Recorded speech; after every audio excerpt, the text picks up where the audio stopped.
اور اس جیسا پانی پوری دنیا میں کہیں نہیں پایا جاتا. اس پانی میں جو صحت کی باتیں وہ تو ایک الگ ہیں. اس پانی کی سب سے بڑی خصوصیت کیا ہے؟ سب سے بڑی خصوصیت کہ جب کوئی حاجی بیت اللہ جاتا ہے, جہاں سے بھی پانی آپ پیئیں گے وہ حکومت سعودیہ کی طرف منسوب ہوتا ہے کہ گورنمنٹ پلا رہی ہے پانی. آپ کے گھر میں جب کوئی آتا ہے, آپ اسے فریج سے پانی نکال کے دیتے ہیں, تو یہ کس کا اکرام سمجھا جاتا ہے؟ آپ کی طرف سے مہمان کا اکرام. نہیں آ رہی میرا خیال ہے بات؟ بھائی آپ کے گھر میں کوئی مہمان آیا, آپ نے سب سے پہلے جا کے پانی لا کے رکھا. وہ پانی بھی اللہ نے پیدا کیا ہے, لیکن اس کی نسبت کس کی طرف ہوتی ہے؟ آپ کی طرف. کہ بھئی آپ نے مہمان کا اکرام کیا, اسے پانی کا پوچھا. مہمان وہ شوق سے پانی پیتا ہے, بھئی میزبان نے میری قدر کی, مجھے پانی پوچھا.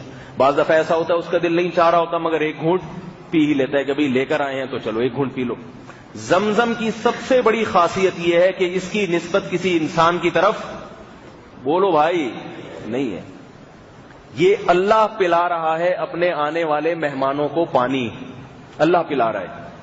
کسی نے بڑی پیاری بات کی, حکمت کی, کہ زمزم سادہ پانی کیوں ہے, مٹھاس کیوں نہیں ہے اس میں, اور کوئی ایسا خاص اس میں وہ جوس کیوں نہیں ہے؟ اللہ چاہتے تو جوس بھی نکال سکتے تھے نا, دودھ کی نہر نکال سکتے تھے. بھئی اللہ نے اپنی قدرت کا کرشمہ دکھانا ہی تھا تو ذرا کوئی اور اچھی چیز نکال دیتے.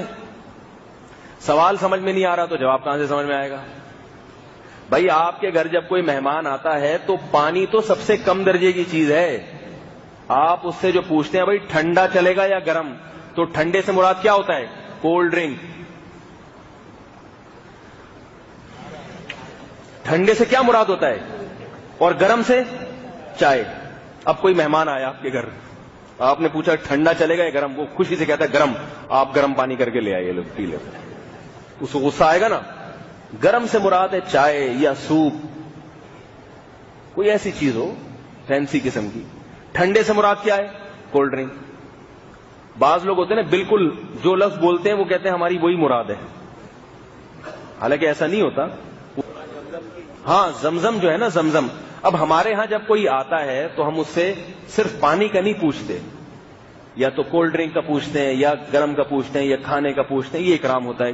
تو اتنی قربانی دی حضرت ہاجرہ نے. اللہ نے دودھ کا چشمہ کیوں جاری نہیں کر دیا؟ اور اللہ نے آگے حاجیوں کی میزبانی بھی کرنی تھی. اللہ کے نظر میں تو یہ بھی حکمت تھی نا کہ حاجیوں کی میزبانی اس چیز سے کروں گا, ساری دنیا کے لوگ آئیں گے اور یہ پلاؤں گا ان کو یہاں پہ. تو وہ کولڈ ڈرنک کیوں پیدا نہیں ہو گئی؟ یہ اللہ کی میزبانی اتنی سادہ کیوں ہے کہ سادہ پانی. حالانکہ اللہ تو بڑا سخی ہے, غیور ہے, جواد ہے, کریم ہے. اس کو تو شہد کا چشمہ جاری کرنا چاہیے تھا, اس کو تو دودھ کا چشمہ جاری کرنا چاہیے تھا. تو علماء نے اس کی حکمت بیان کی ہے, سادہ پانی. اس لیے کہ پانی دنیا کی سستی ترین چیز ہے, اور اکرام میں اس سے کم درجے کا اکرام کچھ ہے ہی نہیں. مہمان کا سب سے کم درجے کا اکرام ہے کہ اس کو پانی پلاؤ. تو اللہ نے پانی اس لیے رکھا کہ اس پانی کی طرف اگر یہ شہد ہوتا, اگر یہ دودھ ہوتا, تو لوگ یہ سوچ کے آتے کہ شہد پینے کو ملے گا. یہ نہ سوچتے کہ اللہ کی طرف سے ضیافت ہے. اس میں اپنی خواہش نفسانی غالب آ جاتی.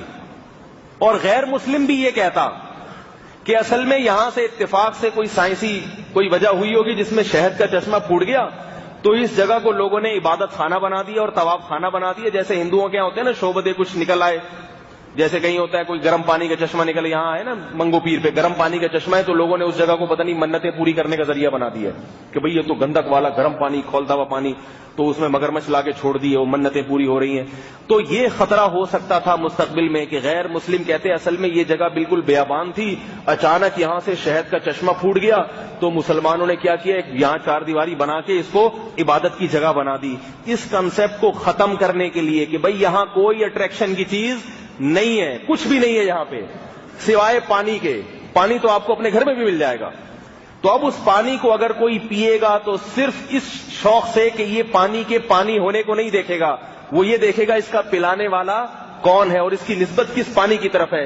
تبھی نبی صلی اللہ علیہ وسلم نے فرمایا کافر کبھی پیٹ بھر کے زمزم نہیں پیتا, حدیث کا مفہوم ہے, اور مسلمان ہمیشہ پیٹ بھر کے زمزم پیتا ہے, پیٹ بھر کے. حالانکہ پیٹ بھر کے وہ چیز پی جاتی ہے جس میں کوئی ذائقہ ہو. پانی تو جب پیا جائے گا جب پیاس ہو. لیکن نبی نے کیا فرمایا؟ مومن کو پیاس ہو یا نہ ہو، زمزم جب پیتا ہے تو پیٹ بھر کے، کیونکہ مومن کی نظر میں اس کی ذائقے کی ویلیو ہی نہیں ہے. بھئی یہ میں اس لیے تھوڑی پی رہا ہوں کہ یہ میٹھا ہے یا اس میں دودھ ہے یا اس میں کیلشیم ہے، اس میں طاقت ہے. میں تو اس لیے پی رہا ہوں کہ یہ پلانے والا کون ہے؟ اللہ کی ذات ہے. یہ اللہ کی طرف منسوب ہے کہ اللہ نے اپنے مہمانوں کے لیے اس سے تواضع کی ہے. سمجھ میں آیا کہ کیوں سادہ پانی کیوں رکھا ہے اس میں یہ ایک تصور ختم کر دیا جائے. اس کی مثال ایسے ہے جیسے آپ کو کوئی بزرگ ہدیہ دیں، اگر وہ ہدیہ قیمتی ہوگا تو آپ اس کی قدر کرو گے. اب یہ نہیں پتا چلے گا کہ آپ اس کی جو اتنی قدر کر رہے ہو اس کے قیمتی ہونے کی وجہ سے کر رہے ہو یا جنہوں نے ہدیہ دیا ہے ان سے محبت کی وجہ سے کر رہے ہو. اس میں آپ کے نفس کی آمیزش شامل ہو جائے گی. ہوگی کہ نہیں ہوگی؟ آپ کو کسی نے 5000 کا نوٹ دے دیا، اب آپ غریب آدمی تھے، آپ اس 5000 کے نوٹ کو چوم رہے ہو، آنکھوں پہ لگا رہے ہو. لوگ پوچھتے ہیں بھائی اتنی محبت کیوں؟ آپ کہہ رہے یار حضرت جی نے دیا یہ. تو لوگ یقین کریں گے؟ بولیں گے یار 5000 کا نوٹ تو اگر کوئی بھنگی بھی دیتا تو اس کو تو ایسے ہی آنکھوں پہ لگایا جاتا ہے. یہ حضرت جی کا تو نام خامخواہ میں استعمال کیا جا رہا ہے.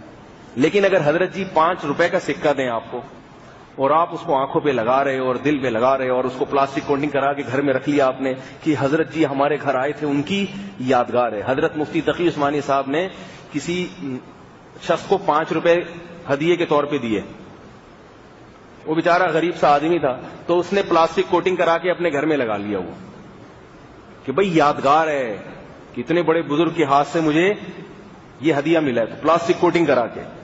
تو اگر وہ یہ چھوٹی چیز ہو نا پھر اس کی انسان قدر کرے تو اس میں ریاکاری یا خواہش نفسانی کا عنصر نہیں ہوتا. تو اللہ نے پانی کیوں رکھا کہ بھئی اس کو شوق سے پینے میں عقیدت کے علاوہ اور کوئی چیز ممکن ہے ہی نہیں. تبھی وہاں سے کین بھر بھر کے لے کر آتے ہیں کتنی ٹینشن میں. اگر وہ دودھ ہوتا تو گورے کہتے ہیں، انگریز کہتے ہیں دودھ تو فری میں مل رہا ہو یا سستا مل رہا ہو، وہ تو ہر آدمی لے کے آتا ہے. اب وہ بھی حیران ہوتے ہیں ہے یہ بھی ہائیڈروجن پر آکسائڈ. ہمارے ہاں بھی وہی ہے. سوات مردان میں چشمے کتنے، ان کو کوئی لفٹ بھی نہیں کراتا. سوات مردان میں چشموں کا کتنا زبردست پانی ہے. کبھی دیکھا آپ نے کوئی سوات گیا ہو وہاں سے کین بھر کے لے آیا ہو؟ کتنا فولادی پانی ہے سوات اور مردان کا. اس میں اتنے آئرن اتنا کیلشیم ہوتا ہے کہ ان پٹھانوں کی ہڈیاں دیکھو، وہی پانی پی کے تو اتنی مضبوط ہڈیاں ہوتی ہیں ان کی. ابھی میں کل اپنے کسی پٹھان دوست سے ملا، ان کے والد صاحب 85 سال کے. جب مجھ سے انہوں نے ہاتھ ملایا، میں نے پھر ہاتھ جب میرا چھوٹا ہے تو میں نے کہا یار تمہارے ابا کا ہاتھ ایسا ہے، اتنا طاقتور ہاتھ ہے 85 سال میں، تو تم لوگ کیا بوڑھے نہیں ہوتے کیا؟ اتنا مضبوط ہاتھ 85 سال میں. تو وہی تو چشموں کا پانی پیا ہوتا انہوں نے، اتنا زبردست پانی اور اس کے بڑے فضائل اور یوں اور وہ. مگر آج تک کبھی ایسا نہیں ہوا کہ کوئی سوات جا رہا ہو تو ہم کہیں یار میرے لیے ایک کین بھر کے لے آنا، یہ 4 گلاس میرے لیے بھی لیتے آنا، وہ وہیں رکھنا وہیں پی کے آ جانا، بتا دینا کہ میں نے اتنا اچھا پانی پیا. بس اس سے زیادہ جنرل نالج کی بھی ہمیں ضرورت نہیں ہے. لیکن حاجی جب جاتا ہے تو بھائی میرے لیے بھی ایک کین، پھپھو کا فون آتا ہے بیٹا میرے لیے بھی ایک کین لے، چاچا کا آتا ہے یار میرے لیے تو کچھ لائے نہیں تو وہاں سے. پھر یہ ہمارے پاکستانی لوگ کیا کرتے ہیں،